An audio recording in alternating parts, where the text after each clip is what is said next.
Hollow Knight was a massive success for Team Cherry, and Silksong, the game's sequel, is close approaching on the horizon.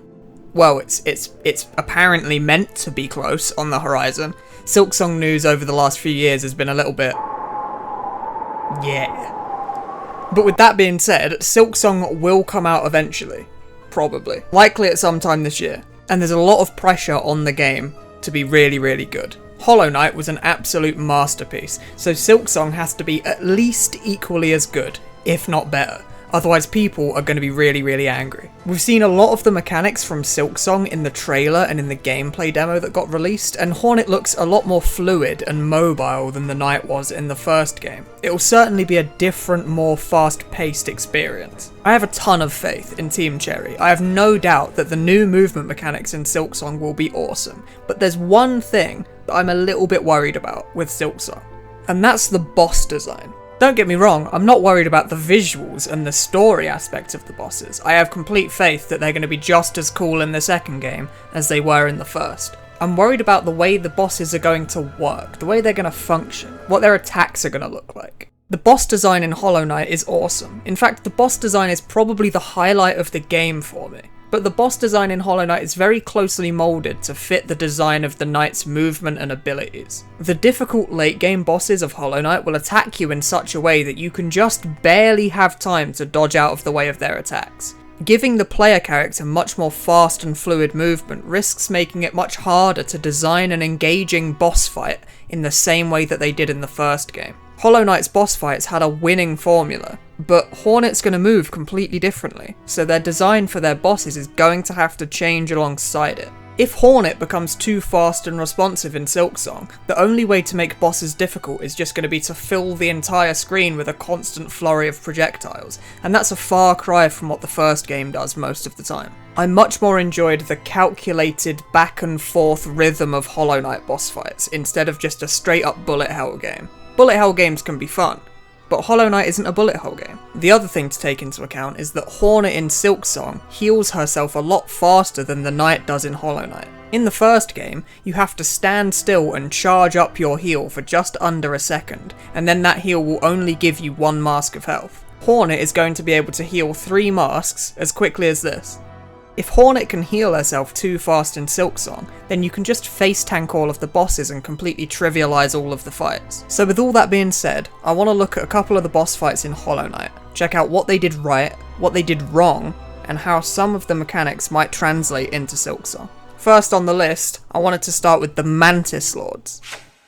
I love the Mantis Lords, they're so cool, just look at them. Their introduction is awesome. They're just sat on their thrones in the background, and they only fight you if you challenge them to a fight. This excellent world building is something that Hollow Knight's really good at, and Silksong will no doubt have just as much of it. And the boss fight itself lives up to the cool introduction. They're a fairly early game boss, so they're not particularly hard, but I think that's to their benefit. Each of the Mantis Lords shares the same set of fairly simple attacks. They can dash along the floor, they can drop from the ceiling, and they can hang off the walls and throw discs at you. But the simplicity of the attacks is what makes the boss so unique. The difficulty is ramped up not by how fast the Mantis attacks, but instead it ramps up when this happens.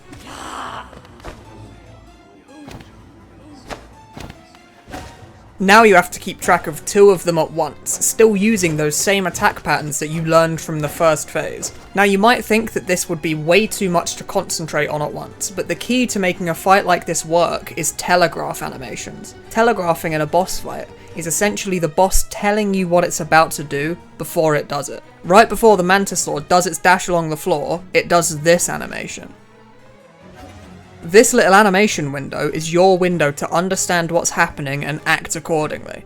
Without these animations, this boss fight would be completely miserable. You would essentially spend the entire fight guessing at what the boss was about to do next. If you play fighting games, think of it like the startup frames to a boss's attack. Every good boss fight in every game ever made will use telegraph animations, and Hollow Knight is no different. But for the Mantis Lords, it's even more important, because if their telegraph is too short, it becomes hard to follow what's going on. But if it's too long, the fight becomes too easy. There's also a harder variant of this boss called the Sisters of Battle. This is probably my favourite boss fight in all of Hollow Knight. Just like the earlier version, it starts off with just one Mantis attacking, but then the difficulty increases significantly after this happens.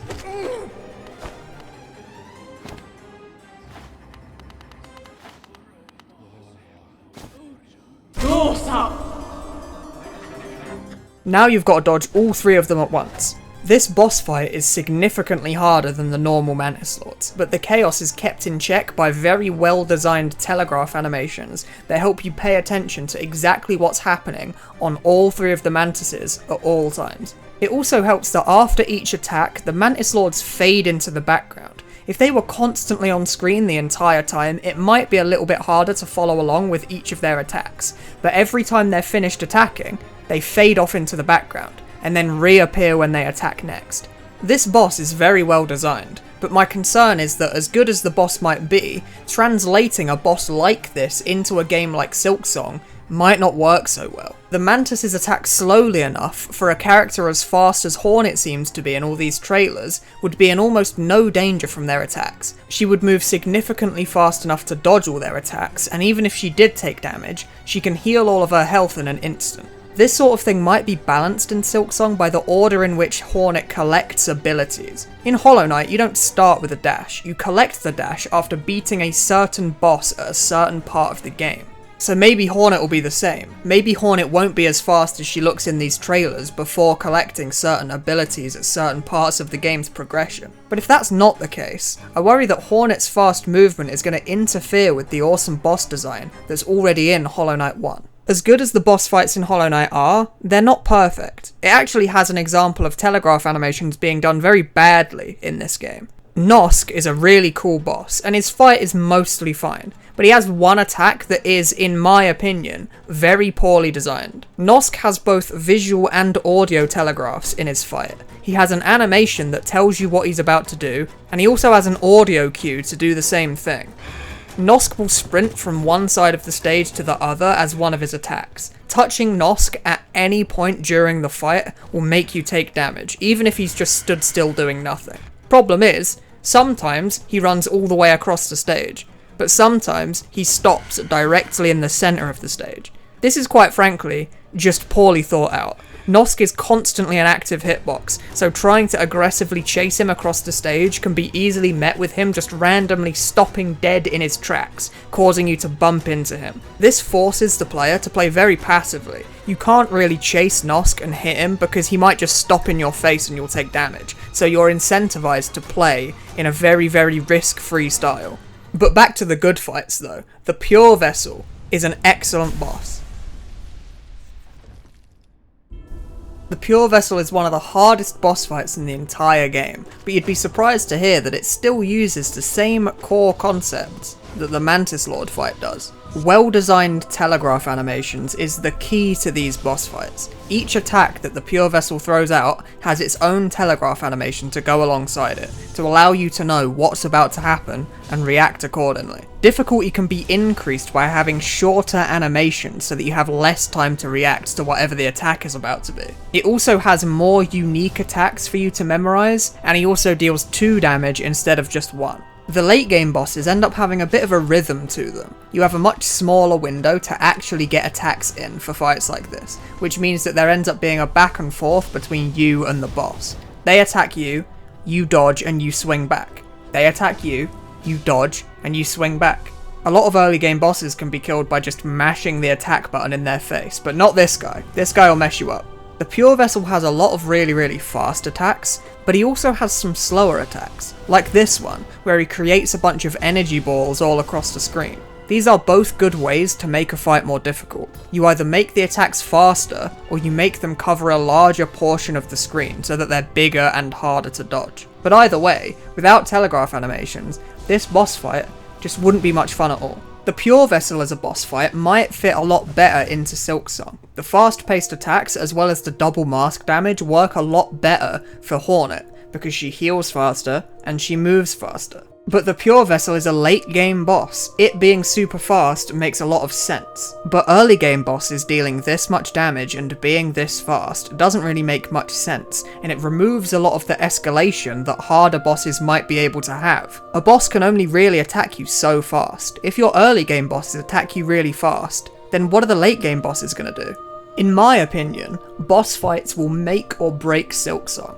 It's such a highly anticipated game that it needs to be extremely good, and I do have faith in Team Cherry. But from watching gameplay footage and trailer footage, I'm not really seeing how Hollow Knight's boss fight design will translate over to Silksong. It seems like they're really going to have to reinvent the wheel here. And hey, maybe I'm wrong, maybe it will translate over just fine. Maybe I'm talking garbage. I've never actually played Silksong. This is all just speculation. Maybe Hornet's movement isn't as fast as it seems in the gameplay footage, or maybe she unlocks movement capabilities later as the game progresses. Maybe it doesn't even matter how fast she is, maybe their boss design's completely different in a cool and unique way. But right now, I'm just crossing my fingers that it lives up to the hype. Well, actually, I'm just crossing my fingers that it even releases at all at this point. Thanks for watching.